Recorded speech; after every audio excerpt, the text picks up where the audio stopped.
इस्लाम के दामन पनाह में आ जाओ। गैरों के निज़ामों में पनाह ढूंढने वालों, 75 सालों में तुम्हें गैरों के निज़ामों में सिवाय जिल्लत के कुछ मिला है? आओ इस्लाम को भी आजमा कर देख लो यार। आजमाने के लिए भी तैयार नहीं हो जालिमों, अपनाना तो दूर की बात, तुमने सबको मौका देकर देख लिया। इस्लाम को जालिमों तुम मौका देने के रवादार भी नहीं हो। मुसलमान एक सुराख से 2 मरतबा नहीं डसा जाता। मेरे नबी ने फरमाया हम 75 सालों से उन्हीं सुराखों से बार बार डसे जा रहे हैं। और मेरे भाइयों, मैं हाथ जोड़ता हूं खुदा के लिए, तुम मुस्लिम लीग के हो, पीपल्स पार्टी के हो, पीटीआई के हो, तुम बरेलवी हो, देवबंदी हो, अहले हदीस हो, तुम्हारा मसलक तुम्हें मुबारक, तुम्हारी पार्टी तुम्हें मुबारक, तुम्हारा फिरका तुम्हें मुबारक, तुम्हारी बरादरी तुम्हें मुबारक। मेरी हाथ जोड़कर दुहाई है, मुझे बताओ सारे, हमारा खुदा जिसका है बोलो, हमारा खुदा, हमारा रसूल, हमारा किबला, हमारा कुरान, हमारा दीन, हमारा दुश्मन, हमारा दोस्त, क्या ही अच्छा होता कि मोहम्मद के दीन के लिए हम भी एक हो जाते। और क्यों फिरकों में बटे हो?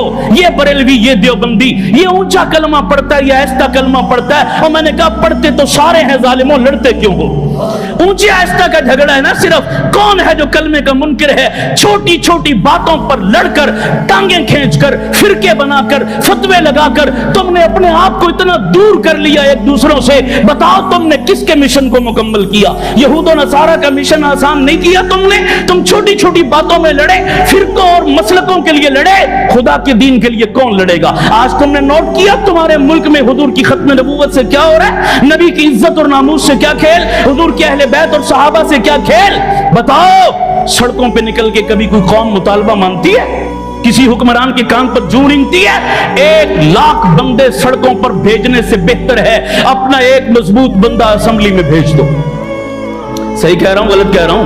1 लाख बंदे सड़कों पर बैठकर रोने धोने से बेहतर मजबूत लोगों को असेंबलियों में भेजो।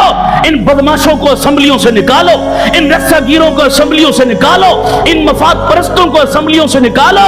पाकिस्तान इस्लाम के नाम पर बना था। कायदे आज़म ने कहा था पाकिस्तान बनाकर, किसी ने पूछा जनाब मुल्क बना दिया, अब इस मुल्क को चलाने के लिए आपका दस्तूर और मंशूर क्या है? कायदे आज़म ने हाथ में कुरान पकड़ा और कहा जालिमों, इस कुरान के होते हुए मुझसे किसी और मंशूर का क्या सवाल करते हो?